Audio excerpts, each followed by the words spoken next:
3 या 3 के 3 2 26 है ना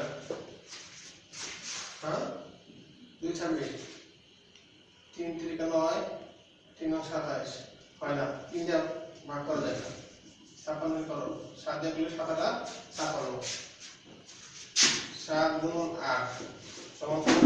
56 এর মতো কি 7 একটা 8 একটা আচ্ছা এটা এরকম ভাবে করতে হবে যে এটার প্রথম রাশিটা এটার দ্বিতীয় রাশিটা গুণ করব তাহলে কি হবে x স্কয়ার ইনটু 56 গুণ করলে কি হয় 56 x স্কয়ার হয় আচ্ছা এখন এটাকে এই 56 কে আমরা উদ্দীপক বিশেষণ করলাম কি 7 আর 8 7 আর 8 হলো উদ্দীপক এখন এই দুটাকে তুমি এইভাবে লিখবা যেন মাঝখানের এই পদটা ঠিক থাকে রাশিটা যেন ঠিক থাকে যেরকম দেখো x স্কয়ার প্লাস x তাহলে কি হবে প্লাস এর 8x দাও মাইনাস এর 7